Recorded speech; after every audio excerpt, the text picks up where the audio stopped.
Petrol, diesel और रसोई gas की कीमतों में इजाफा हो गया है, जिसकी चपेट में आम और खास दोनों आ गए हैं।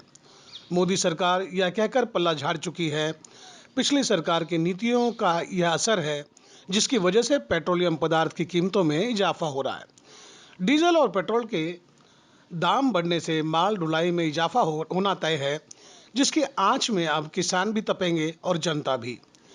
रिक्शा, टैक्सी का किराया भी बढ़ा दिया गया है, जिसकी वजह से आम आदमी की जेब भी कटेगी। पर जनता के हित के लिए आवाज उठाने वाले नेताओं की आवाज क्यों दबसी गई है, और अब मीडिया भी इन बातों को प्रमुखता के साथ नहीं दिखाया जा रहा है, और ना ही यह बातें सुर्खियां बन रही है। सोचने वाली बात यह है कि जो जनता के आवाज हुआ करते थे, जो सरकार को आईना दिखाने का काम किया करते थे, वह अब नेताओं के गुणगान क्यों करने लगे हैं। देश प्रेम की भावना खत्म हो गई है क्या? यह समझ लिया जाए कि हमें फिर से सामंतवादी युग में धकेलने की योजना बनाई जा रही है। यह सवाल इसलिए उठ रहा है कि चुनिंदा लोग सभी सरकारी कंपनियों को खरीद रहे हैं, जिन्हें बनाने में 7 दशक लगे हैं, उन्हें बिगाड़ने में महज 7 साल, जिसे बहुत ही बेहतर नाम दिया गया है आत्मनिर्भर भारत। अगर सब कुछ बेचकर आत्मनिर्भर हो सकते हैं, तो वो खरीद क्यों रहे हैं? सोचने वाली बात है। मीडिया क्यों सरकारी गुर्गे की भूमिका में नजर आ रहे हैं? क्या उनकी आज़ादी छीन ली गई है या उन्हें खरीद लिया गया है? हकीकत को आप जानें और समझें कि जिस देश में अडानी अंबानी का विरोध हो रहा हो और अंबानी ही 2 दर्जन से ज़्यादा चैनल के मालिक हो, तो क्या किसी भी नौकर में इतनी ताकत होगी कि वो अपने मालिक का विरोध करे? इन बातों को जनता को समझना बेहद ज़रूरी है। यही वजह है कि जनता जनार्दन तक सरकार की कमियां और खामियां नहीं दिखाई जाती, क्योंकि बेचने वाले और खरीदने वाले कौन हैं, ये भारत के नागरिकों को भली भांति ज्ञात है। भारत में 7 दशक में किन किन कंपनियों का निर्माण किया गया, आज उन्हें नीलाम किया जा रहा है। अगर आप 7 साल में भाजपा के कार्यप्रणाली पर गौर करेंगे, तो यह साफ हो जाएगा कि भाजपा के मैनिफेस्टो में जो दावा किए गए थे, उनमें से उन्होंने कितने पूरे किए।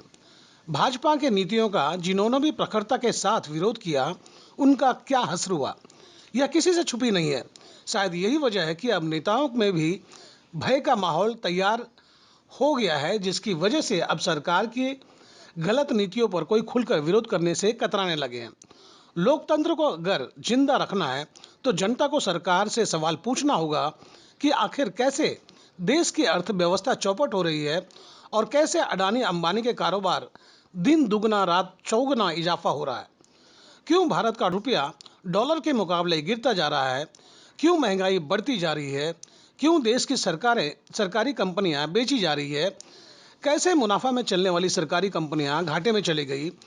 उन्हीं कंपनियों को अडानी अंबानी खरीद रहे हैं। सवाल यह उठता है कि जो घाटे की कंपनियां होगी, उसे क्यों अडानी अंबानी खरीदेंगे? उन्हें व्यापार की समझ नहीं है क्या? सबसे बड़ी बात यह है कि अडानी अंबानी के हाथ में घाटे में चलने वाली कंपनियां सोने का अंडा देने वाली कैसे बन रही है? इसका मतलब क्या निकाला जाएगा? देश के नागरिकों को अगर देश को 7 सालों में कहां से कहां पहुंचा दिया गया, इस पर गौर करना बेहद जरूरी हो गया है। तो चलिए, डीजल और पेट्रोल की कीमतों में इजाफा होने की वजह से टैक्सी और रिक्शे का भाड़ा 3 रुपया बढ़ा दिया गया, जिसकी वजह से टैक्सी और रिक्शे वालों को थोड़ी सी राहत मिलेगी। पर टैक्सी और ऑटो रिक्शा के किराए में बढ़ोतरी से क्या वह खुश है? जब उनसे पूछा गया, तब उनका यही कहना था कि पहला ही धंधा मंदा है, पब्लिक के जेब में रुपया नहीं है, और बढ़े हुए किराए से अब और धंधा बढ़ने के बजाय कम हो जाएगा। सरकारें जनता के हित को कितना ध्यान में रखती है, कैसी है सरकार की कार्य प्रणाली, इस पर जनता को सोचना होगा। यह बेहद जरूरी हो गया है। सुने रिक्शा और टैक्सी ड्राइवर का क्या कहना था। अच्छा, आप ये बताएं, आप ऑटो चालक हैं, जिस तरह से 3 रुपए की वृद्धि कर दी है, तो आप लोगों का धंधा बढ़ेगा या कम हो जाएगा, क्या लगता है आपको? नहीं, अब ये सोचिए खुद कि लॉकडाउन है पहले ही जी, अभी खुला अनलॉक हुआ है। हाँ उसके बाद अगर 3 रुपये बढ़ता है सडनली, पब्लिक के पास पैसा नहीं है जी, तो इससे धंधा तो सवाल ही नहीं तो बढ़ेगा। तो यानी कि आप लोग को इस बात का भी डर सता रहा है, चिंता सता रहा है कि आने वाले समय में मीटर की दर बढ़ने की वजह से आपका कारोबार पर विपरीत असर पड़ेगा। विपरीत में रिक्शा वाला मर जाएगा। अच्छा, रिक्शा वाले की हालत और खरीदारी नहीं हो सकती है। तो ये बताएं कि सरकार से किसी ने मांग किया था कि हफ्ता नहीं कुछ नहीं, रिक्शा वालों को किसने दिया है? अच्छा, 6 महीने लिया था सर। अभी भी अभी धंधा होएगा तो हफ्ता भर सकते हैं ना जी। अभी धंधा नहीं है, मंदी चालू है, बैंक वाले आते हैं गाड़ी खींच के लेके जाते हैं, किधर से लाएगा पैसा? से मीटर की जो टैक्सी के मीटर है उसमें 3 रुपये की वृद्धि कर दी गई है। आपको लगता है कि जो टैक्सी के जो ऑनर है या ड्राइवर हैं उनका अब धंधा चंगा हो जाएगा या मंदा हो जाएगा, क्या लग रहा है आपको? कुछ भी नहीं होएगा, क्योंकि पहले जब 22 रुपया था तो तभी कोई पैसेंजर नहीं बैठते, तो अभी 25 में क्या बैठेंगे? जी बताइए ना, अभी क्या करेंगे? एक तो गैस का भाव बढ़ रहा है, सब टैक्सेस बढ़ रहे हैं, इंश्योरेंस बढ़ गया, हमारा तो क्या होएगा बताइए टैक्सी वालों का? तो टैक्सी का धंधा आपको लगता है कि और मंदा हो जाएगा, लोग मंदा बैठेंगे? है, पहले ही मंदा है, पहले ही कितने दिन के ग्राहक बोने नहीं है, तो अभी और क्या होएगा बताइए? आपके कितने दिन के बाद बोनी होती है ये बताइए? यहाँ पे तो 15 दिन तक बोनी नहीं होती है। 15 दिन से न्यू बॉम्बे में किसी भी गाड़ी की मतलब 8-10 दिन बोनी नहीं होती, बोनी नहीं होती है। और ऊपर से ये अब मीटर में 3 रुपये और बढ़ गया है, बढ़ गए। तो लगता है कि पब्लिक जो है उसके जेब पे असर पड़ेगा और वो नहीं बैठेंगे टैक्सी में। बिल्कुल ऐसे ही पहले ही नहीं बैठ रहे तो 22 में नहीं बैठ रहे तो 25 में क्या बैठेंगे? मेरा नाम नरेंद्र सिंह अरोड़ा। नरेंद्र जी ये बताएं कि जिस तरह से अब ये टैक्सी का किराए में 3 रुपये की वृद्धि कर दी गई है, इससे आपके टैक्सी का कारोबार बेहतर होगा, ज़्यादा धंधा होगा, क्या लग रहा है? आप क्या कहना चाहेंगे इस पर? टैक्सी का कारोबार तो वैसे ही खराब है, अब जी। और 3 रुपये की बढ़ोतरी है तो और ख़राब हो जाएगा। वो क्यों, वजह क्या बताएं? वजह यह है कि पहले ओला की वजह से हमने मार खाई है। जी ओला जो चल रही है आज की डेट में 9 रुपये 10 रुपये 8 रुपये किलोमीटर ले रही है, जी तो वैसे ही हमारी हालत ख़राब है। जी तो ये कहाँ से अभी 3 रुपये बढ़ाओगे तो हमारी गाड़ी में कौन बैठेगा? जी हम चाहते हैं अगर 22 रुपया उसका 20 रुपये करेंगे वो भी हमको चलेगा, लेकिन हमारा ग्राहकी चलनी चाहिए, अच्छा। कस्टमर हमारी जो गाड़ी में बैठना चाहिए बस खाली। तो आपको कहना ऐसा है कि सरकार ने जिस तरह से मीटर के दरों में वृद्धि कर दी है वो करने की वजह से आपका कारोबार और ठप हो सकता है? ज़रूर जी ज़रूर ठप हो सकता है। सर आप कुछ कहना चाहेंगे? जिस तरह से आपके सहयोगी ने कहा है कि मीटर में 3 रुपये की वृद्धि होने के बाद आपका धंधा एकदम और भट्टा बैठ जाएगा, क्या लग रहा है आपको? नहीं, धंधा कम हो जाएगा, बहुत कम हो। जी मेरी हालत खराब है। धंधा कम हो जाएगा, लेकिन जिस तरह से पेट्रोल और डीजल की कीमतों में, गैस की कीमतों में इजाफा हुआ है, लोगों का कहना ये था कि अगर कि उनके दरों में वृद्धि हो गई तो मीटर में भी वृद्धि होनी चाहिए। तो क्या टैक्सी वालों की इस तरह की कोई मांग नहीं थी? नहीं, इस तरह की कोई मांग नहीं थी। तो आपको क्या लगता है कि सरकार ने गलत कर दिया आपके साथ मीटर का बढ़ाकर? मतलब 20 रुपया होना चाहिए, और कम करना चाहिए?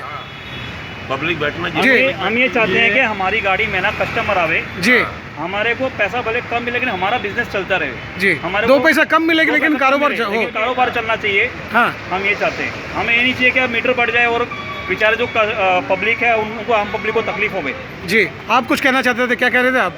ये कहना ये चाहते हैं जी कि अगर सरकार को टैक्सी वालों के बारे में कुछ सोचना है जी तो पेट्रोल और डीजल का भाव कम करे, हाँ उससे हमारा धंधा ऑलरेडी चलता रहेगा। ये मीटर बढ़ाने से क्या होगा? मीटर बढ़ाने से तो पैसेंजर उल्टा हमारी गाड़ी में बैठेंगे नहीं। जी। तो आपको लगता है कि सरकार की जो नीतियाँ हैं कहीं ना कहीं वो फेल होती जा रही है? बहुत बहुत सही बोले आपने, ये बराबर बात है आपकी। जी जब मैं टैक्सी में बैठा था उस वक्त 100 रुपये का 11 लीटर 2 पॉइंट आता था। जी आज मोटरसाइकिल में पेट्रोल डालने जाता हूँ तो 100 रुपये का पूरा एक पत्ती जाती है, जबकि 1 लीटर आता है। तो अच्छा। ये इतना डिफरेंस हो गया है, तो लोगों की तो हालत वैसे ही खराब है। जी। तो अभी मीटर बढ़ाने से तो लोग टैक्सी में बैठेंगे ही नहीं। जी। तो केंद्र की नीतियों से आप संतुष्ट नहीं है? नहीं, ये मोदी सरकार की नीतियों से आप संतुष्ट नहीं है? इनका ये जो मीटर बढ़ा रहे हैं इनका कारण ये है कि टैक्सी वाले की मार हो और टैक्सी खत्म हो जाए। जी इनकी यही पॉलिसी है, बाकी सरकार की पॉलिसी यही है जी कि मीटर बढ़ाने से लोग टैक्सी में बैठेंगे नहीं जी और ये ओला उबेर, ये जो इनकी बाहर की कंपनियां की गाड़ियां हैं वो ज़्यादा चले और टैक्सी ठप हो जावे, जी। टैक्सी वाले भूखे मरे, टैक्सी वाले रोड पे आ जावे, टैक्सी वाले अपनी गाड़ी बंगाल में बेच देवे। ये इनकी यही पॉलिसी है। सर आपसे जानना चाहेंगे कि जिस तरह से टैक्सी, जैसे बताया गया कि मीटर की वृद्धि होने से टैक्सी का कारोबार और चौपट हो जाएगा, आपको क्या लगता है कि अगर टैक्सी बंद होती है तो कितने हज़ार टैक्सी ड्राइवर बेरोजगार हो जाएंगे?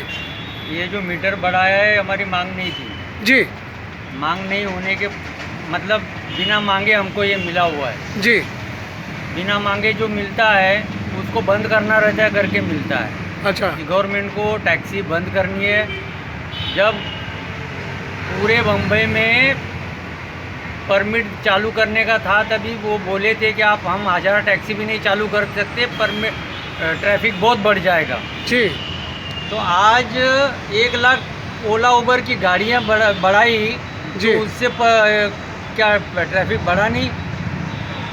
ये उनको सिर्फ ओला उबर का कुछ रेट बढ़ा नहीं, ना कुछ ये नहीं किया है। जी। ओला उबर को बंद करो ना, वो परमिशन के बिना चलाते हैं गाड़ी।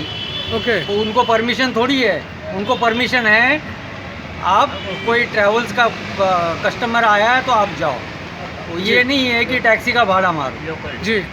तो वो टैक्सी का भाड़ा मार के हमारा धंधा खा रहे हैं। जी। तो इससे बेस्ट है कि उनका धंधा उनको हमारा मीटर न बढ़ा के, जितना हमारी तो कोई मांग नहीं थी कि मीटर बढ़ाओ करके, जी। तो उनको ये है कि हमारा मीटर उतना ही रखे और उनकी गाड़ियाँ जो है बंद करें, उससे हमारा न बढ़ेगा। मैं आपसे ये जानना चाहूँगा, जैसे कि आपने ओला उबर की बात बताई, ओला उबर आने की वजह से कितने टैक्सी ड्राइवर बेरोजगार हो गए, कितनों की टैक्सियाँ बिक गई? इतने मतलब अभी गिनती के रह गए, अंदाजा बताएं। गिनती के रह गए हैं, जी। बाकी सब बंद ही हो गए। अच्छा, गिनती के रह गए हैं। बाकी सब बंद हो गए। सर, आप कुछ कहना चाहेंगे इस विषय पर? नहीं, आप कुछ नहीं कहना चाहेंगे, आप संतुष्ट हैं सरकार की नीतियों से? नहीं, उनकी नीतियों से भी संतुष्ट हूँ। कुछ अपना एज के हिसाब से मैं इतना कह रहा हूँ कि अभी मुझे इस लाइन में आगे बढ़ना नहीं है। अच्छा। बाकियों के लिए जो है उनके बारे में सरकार सोचे।